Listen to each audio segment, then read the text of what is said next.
ಕರ್ನಾಟಕ ಮಾದಿಗ ಯುವ ಸಮೂಹದ 2ನೇ ತುರ್ತು ರಾಜ್ಯ ಮಟ್ಟದ ಸಭೆ ಕರ್ನಾಟಕ ರಾಜ್ಯ ಮಾದಿಗ ಯುವ ಸಮೂಹದ ವತಿಯಿಂದ 2ನೇ ತುರ್ತು ರಾಜ್ಯ ಮಟ್ಟದ ಸಭೆಯನ್ನು ದಿನಾಂಕ 29 ಮಾರ್ಚ್ 2026 ರಂದು ಲಿಡ್ಕರ್ ಭವನ, ವಸಂತನಗರ, ಬೆಂಗಳೂರಿನಲ್ಲಿ ಯಶಸ್ವಿಯಾಗಿ ನಡೆಸಲಾಯಿತು. ಈ ಸಭೆಯಲ್ಲಿ ರಾಜ್ಯದ ವಿವಿಧ ಭಾಗಗಳಿಂದ ಆಗಮಿಸಿದ 150ಕ್ಕೂ ಹೆಚ್ಚು ಯುವಕರು ಹಾಗೂ ವಿದ್ಯಾರ್ಥಿಗಳು ಭಾಗವಹಿಸಿ ಸಭೆಗೆ ಉತ್ಸಾಹ ತುಂಬಿದರು. ಸಭೆಯಲ್ಲಿ ಪ್ರಮುಖವಾಗಿ ಒಳ ಮೀಸಲಾತಿ ವಿಷಯದಲ್ಲಿ ಮುಂದಿನ ಹೋರಾಟದ ಸ್ಪಷ್ಟ ದಿಕ್ಕು, ತೀರ್ಮಾನಗಳು ಹಾಗೂ ಕಾರ್ಯಯೋಜನೆಗಳನ್ನು ಅಂತಿಮಗೊಳಿಸಲಾಯಿತು. ಜೊತೆಗೆ ನಡೆಯಲಿರುವ ಉಪಚುನಾವಣೆಗಳಲ್ಲಿ ಕಾಂಗ್ರೆಸ್ ಪಕ್ಷವನ್ನು ಸೋಲಿಸುವ ನಿಟ್ಟಿನಲ್ಲಿ ಮಾದಿಗ ಯುವ ಸಮೂಹ ಸಕ್ರಿಯವಾಗಿ ಕಾರ್ಯನಿರ್ವಹಿಸುವುದಾಗಿ ಮಹತ್ವದ ನಿರ್ಣಯ ಕೈಗೊಳ್ಳಲಾಗಿದೆ. ಇದರ ಅಂಗವಾಗಿ ಬಾಗಲಕೋಟೆ ಮತ್ತು ದಾವಣಗೆರೆಯಲ್ಲಿ ಕಾಂಗ್ರೆಸ್ ಪಕ್ಷವನ್ನು ಸೋಲಿಸುವ ನಿಟ್ಟಿನಲ್ಲಿ ಯುವ ಹೋರಾಟಗಾರರನ್ನು ಸಂಘಟಿಸಿ ಚಲೋ ಬಾಗಲಕೋಟೆ, ಚಲೋ ದಾವಣಗೆರೆ ಅಭಿಯಾನಕ್ಕೆ ಸಂಯೋಜಕರಾದ ಶ್ರೀ ಎಸ್. ಸಂಗಮೇಶ್ ಅವರು ಚಾಲನೆ ನೀಡಿದ್ದಾರೆ. ಆದ್ದರಿಂದ ರಾಜ್ಯ, ಜಿಲ್ಲೆ, ತಾಲ್ಲೂಕು ಮಟ್ಟದ ಎಲ್ಲಾ ಯುವ ಮುಖಂಡರು, ಯುವಕರು, ಯುವತಿಯರು ಹಾಗೂ ವಿದ್ಯಾರ್ಥಿಗಳು ಇನ್ನಷ್ಟು ಸಂಘಟಿತರಾಗಿ ಸಮುದಾಯದ ಹಿತಕ್ಕಾಗಿ ಶ್ರಮಿಸಬೇಕೆಂದು ಕರೆ ನೀಡಲಾಗಿದೆ. ಈ ಕುರಿತು ಕರ್ನಾಟಕ ಮಾದಿಗ ಯುವ ಸಮೂಹದ ಮುಖಂಡರುಗಳಾದ ಶ್ರೀ ಹನುಮೇಶ್ ಗುಂಡೂರ, ಶ್ರೀ ಮಲ್ಲಿಕಾರ್ಜುನ ಬಾಂಬೇಕರ್, ಡಾಕ್ಟರ್ ನಾಗೇಶ್ ಕೆಎನ್, ಶ್ರೀ ಮುರಳೀಧರ ಮೇಲಿನಮನಿ, ಶ್ರೀ ರವಿಕುಮಾರ್ ಮರಡಿಪುರ, ಶ್ರೀ ಪ್ರತಾಪ್ ಬೆಂಗಳೂರು, ಶ್ರೀ ನಿಂಗರಾಜ ಗುಳೆ ಹಾಗೂ ಸಂಯೋಜಕರಾದ ಶ್ರೀ ಎಸ್. ಸಂಗಮೇಶ್ ಅವರು ಸಂಯುಕ್ತವಾಗಿ ಕರೆ ನೀಡಿದರು. ನಮಸ್ಕಾರ. ಏನು ಇಂದು ಸುಪ್ರೀಂ ಕೋರ್ಟ್ ತೀರ್ಪು ನಂತರ 2024 ಆಗಸ್ಟ್ 1 ತೀರ್ಪು ನಂತರ ಈ ರಾಜ್ಯದಲ್ಲಿ ಒಳ ಮೀಸಲಾತಿ ಹೆಚ್ಚಾಯಿತು. ಒಂದೇ ಸರಿ ಪಕ್ಕದ ಆಂಧ್ರ ಪ್ರದೇಶ, ತೆಲಂಗಾಣ, ಹರಿಯಾಣ ರಾಜ್ಯಗಳಲ್ಲಿ ಒಳ ಮೀಸಲಾತಿಯನ್ನು ಜಾರಿ ಮಾಡಿ ಅಲ್ಲಿನ ಆಳು ಸರ್ಕಾರಗಳು, ಅಲ್ಲಿನ ಮುಖ್ಯಮಂತ್ರಿಗಳು ಎಲ್ಲರೂ ವಿಶ್ವಾಸ ತಗೊಂಡು ಯಾವುದೇ ಸಮುದಾಯಕ್ಕೆ ಅನ್ಯಾಯ ರೀತಿಯಲ್ಲಿ ಜಾರಿ ಮಾಡಿ 101 ಜಾತಿಗಳು ಕೂಡ ಆಯಾ ರಾಜ್ಯಗಳಲ್ಲಿ ಅನ್ಯೂನತೆ ಬದುಕ್ತಾ ಇದ್ದಾವೆ. ಆದರೆ ಕರ್ನಾಟಕದಲ್ಲಿ ಮಾತ್ರ ಮಾನ್ಯ ಮುಖ್ಯಮಂತ್ರಿಗಳು 101 ಜಾತಿಗಳನ್ನು ಕಚ್ಚಾಡಿ ಅಂತ ಬಿಟ್ಬಿಟ್ಟು ತಮ್ಮ ಮುಖ್ಯಮಂತ್ರಿ ಕುರ್ಚಿಯನ್ನು ಭದ್ರ ಮಾಡ್ಕೊಂಡು ನೀವು ರೆಡಿ ಮಾಡ್ಕೊಂಡ್ಬನ್ನಿ, ನೀವು ಮಾತಾಡಿ, ಎಸ್ ಸಿ ಮಾದೇವಪ್ಪ, ಮುನಿಯಪ್ಪ ನೀವು ಕೂತು ಬಗೆಹರಿಸ್ಕೊಳ್ಳಿ ಅಂತ ಹೇಳ್ತಿದ್ದಾರೆ. ನಾನು ಹೇಳ್ತೀನಿ, ಯಾಕೋ ಇದು ಮುಖ್ಯಮಂತ್ರಿಗಳೇ ಏನು ಸಾಮಾಜಿಕ ನ್ಯಾಯ ಅಂತಾರೆ, ಎಲ್ಲೋ ಅವರು ಸಾಮಾಜಿಕ ನ್ಯಾಯ ಮಾಡ್ತಿಲ್ಲ, ಸಾಮಾಜಿಕವಾಗಿ ಅನ್ಯಾಯ ಮಾಡ್ತಾ ಇದ್ದಾರೆ. ಈ ನಿಟ್ಟಲ್ಲಿ ಏನು ಕಳೆದ 40 ವರ್ಷಗಳಿಂದ ಮಾದಿಗ ಸಮುದಾಯ ಇಡೀ ರಾಜ್ಯದಲ್ಲಿ ಒಂದು ಶಾಂತಿಯುತ ದೀರ್ಘವಾದಂಥ, ಯಾಕಂದರೆ ಸ್ವತಂತ್ರ ಭಾರತದಲ್ಲಿ ನೀವು ಇಡೀ ಚರಿತ್ರೆಯನ್ನು ತೆಗೆದು ನೋಡಿದಾಗ ಇಷ್ಟು ಸುದೀರ್ಘವಾದ ಹೋರಾಟ ಯಾವ ಹೋರಾಟವೂ ನಡೆದಿಲ್ಲ. ಅದು ಏನಾದರೂ ಈ ಭಾರತದಲ್ಲಿ ನಡೆದಿದ್ದರೆ ಅದು ಮಾದಿಗ ಸಮುದಾಯದ ಒಳ ಮೀಸಲಾತಿ ಹೋರಾಟ ಮಾತ್ರ.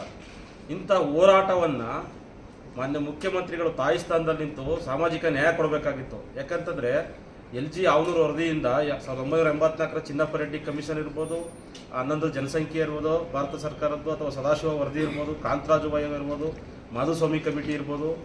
ಅನಂತರ ಈ ಸರ್ಕಾರನೇ, ಯಾಕೆಂತಂದರೆ ಮಾದಿಗ ಸಮುದಾಯದ ಬೇಡಿಕೆ ಇದ್ದದ್ದು ಒಳ ಮೀಸಲಾತಿ ಜಾರಿ ಮಾಡಿ ಅಂತ, ಮಾಧುಸ್ವಾಮಿ ಕಮಿಟಿ ಇದೆ ಮತ್ತು ಸದಾಶಿವ ವರದಿ ಇದೆ ಅಂತ.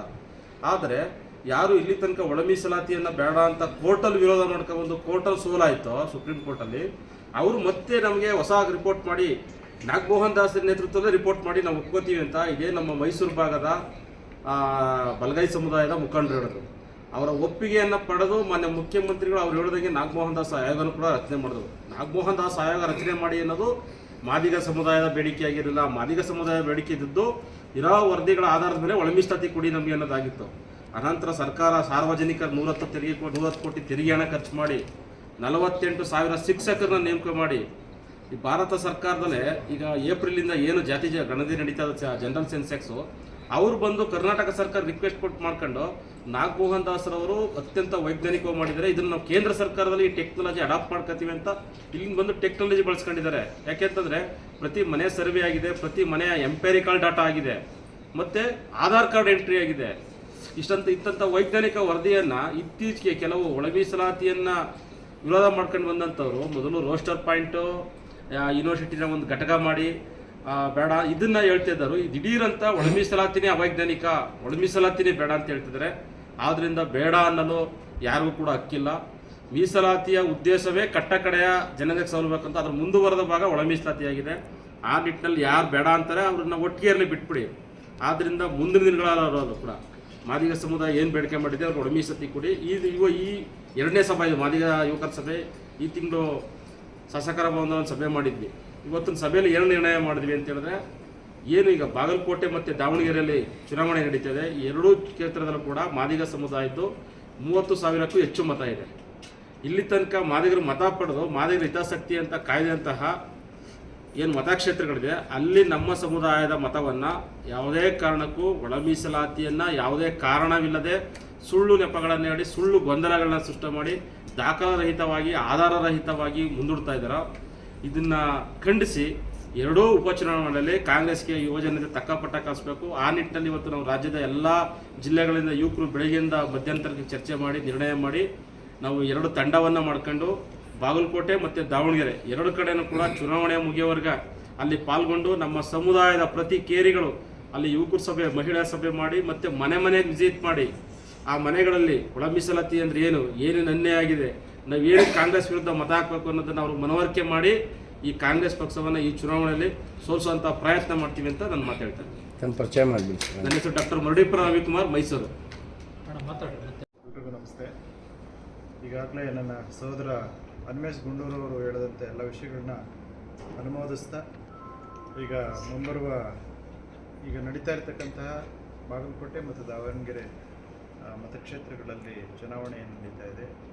ಆ ಎರಡೂ ಕ್ಷೇತ್ರಗಳಿಗೆ ನಾವು ನಮ್ಮ ಎರಡೂ ತಂಡಗಳನ್ನಾಗಿ ಮಾಡಿಕೊಂಡು ಅಲ್ಲಿ ಹೋಗಿ ಪ್ರಚಾರವನ್ನು ಅಂದರೆ ನಮ್ಮ ಮೀಸಲಾತಿ ಆಶಯಕ್ಕೆ ವಿರುದ್ಧವಾಗಿ ಏನು ಕಾಂಗ್ರೆಸ್ ಸರ್ಕಾರ ನೋಡ್ಕೊಳ್ತಾ ಇದೆ, ವಿಡಂಬ ನೀತಿಯನ್ನು ಅನುಸರಿಸ್ತಾ ಇದೆ, 35 ವರ್ಷಗಳ ಅಹವಾಲೇನಿದೆ ಅದಕ್ಕೆ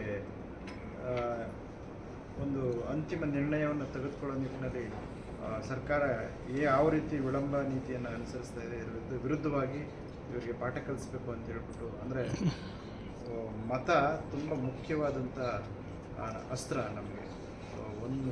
ಒಂದು ವೋಟ್ ಈಸ್ ಒನ್ ವ್ಯಾಲ್ಯೂ ಅಂತ ಹೇಳ್ಬಿಟ್ಟೇನು ದಾದಾ ಕಾಂಸಿರಾಮ್ ಸಾಹೇಬರು ಹೇಳಿದ್ದಾರೆ.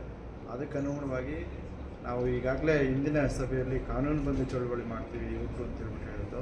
ಆ ಕಾನೂನುಬದ್ಧ ಚಳುವಳಿ ಕಾನೂನು ಮೂಲಕನೇ ಮಾಡ್ತೀವಿ. ಇವರಿಗೆ ನಮ್ಮ ಹತ್ರ ಇರುವಂತಹ ಕಾನೂನಿನ ಹಕ್ಕನ್ನು ನಾವು ಇವರಿಗೆ ತೋರಿಸ್ತೀವಿ ಅಂತೇಳಿ ಈಗ ಬಾಗಲಕೋಟೆ ಮತ್ತು ದಾವಣಗೆರೆ ಎರಡೂ ವಿಧಾನಸಭಾ ಕ್ಷೇತ್ರಗಳನ್ನು ಹೋಗಿ ಕಾಂಗ್ರೆಸ್ ಪಕ್ಷದ ವಿರುದ್ಧವಾಗಿ ನಾವು ನಮ್ಮ ಸಮುದಾಯವನ್ನು ಜಾಗೃತಿಗೊಳಿಸಿ ಕಾಂಗ್ರೆಸ್ ಪಕ್ಷದ ವಿರುದ್ಧವಾಗಿ ಮತವನ್ನು ಚಲಾಯಿಸಲಿಕ್ಕೆ ನಮ್ಮ ಸಮುದಾಯವನ್ನು ಜಾಗೃತಿಗೊಳಿಸ್ತೀವಿ.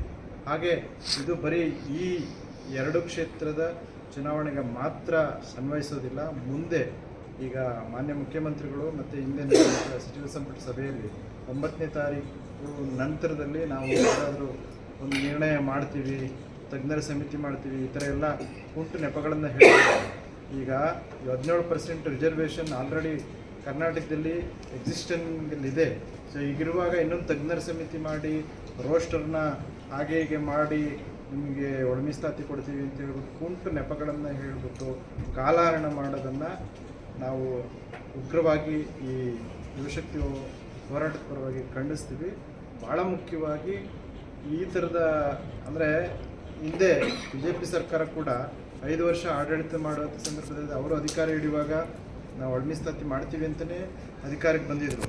ಆದರೆ ಕೊನೆ ಹಂತದವರೆಗೂ ಇದನ್ನು ಎಳ್ಕೊಂಡು ಬಂದು ಇನ್ನು 6 ತಿಂಗಳು ಚುನಾವಣೆ ಇರುವಂಥ ಸಂದರ್ಭದಲ್ಲಿ ಸ್ವಾಮಿ ನೇತೃತ್ವದಲ್ಲಿ ಒಂದು ಸಂಪುಟ ಉಪಸಮಿತಿಯನ್ನು ಮಾಡಿಬಿಟ್ಟು ಕೊನೆಯಲ್ಲಿ ಕೇಂದ್ರ ಸರ್ಕಾರಕ್ಕೆ ಇದನ್ನು ಒಂದು ಲೆಟರ್ ಮಾಡಿಬಿಟ್ಟು ಒತ್ತಾಕಿದ್ರು. ಸೊ ಈ ಥರದ ಕಾಲಹರಣದ ತಂತ್ರ ಕಾಂಗ್ರೆಸ್ ಸರ್ಕಾರ ಕೂಡ ಮಾಡ್ತದೆ. ಈ ತಂತ್ರ ಈಗ ನಡೆಯಲ್ಲ. ಯಾಕಂದರೆ ಇವ್ರಿಗೆ ಬದ್ಧತೆ ಇದ್ದಿದ್ರೆ ಪಕ್ಕದ ಆಂಧ್ರ ಪ್ರದೇಶ ಮತ್ತು ತೆಲಂಗಾಣ, ಹರಿಯಾಣ ರಾಜ್ಯಗಳಲ್ಲಿ ಈಗ ಆಲ್ರೆಡಿ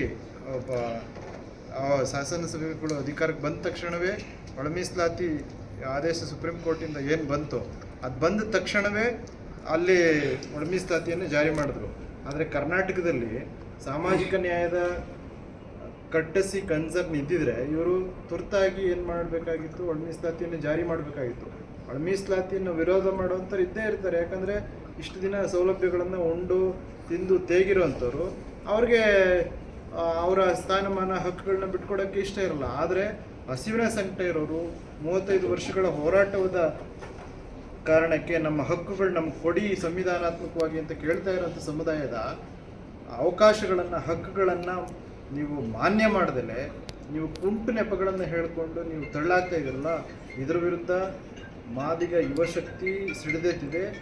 ಬರೀ ಈ ಎರಡು ಉಪಚುನಾವಣೆಗಳಲ್ಲಿ ಮಾತ್ರ ಅಲ್ಲ, ಮುಂದಿನ ಎಲ್ಲ ಚುನಾವಣೆಗಳಲ್ಲೂ ನಿಮ್ಮನ್ನು ಸೋಲಿಸ್ತೀವಿ. ಜೊತೆಗೆ ಒಳ ಮೀಸಲಾತಿಯನ್ನು ಕಾನೂನು ನಿಮ್ಮ ಕೈಲಿ ಆಗಲಿಲ್ಲ ಅಂತಂದರೆ ಕಾನೂನು ಮೂಲಕ ಆದರೂ ನಾವು ಪಡ್ಕೊಳ್ತೀವಿ ಅಂತ ಹೇಳ್ತಾ ನನ್ನ ಮಾತುಗಳನ್ನು ಮುಗಿಸ್ತೇನೆ. ಡಾಕ್ಟರ್ ನಾಗೇಶ್ KN ಅಂತ ಒಳ ಮೀಸಲಾತಿ ಹೋರಾಟಗಾರ.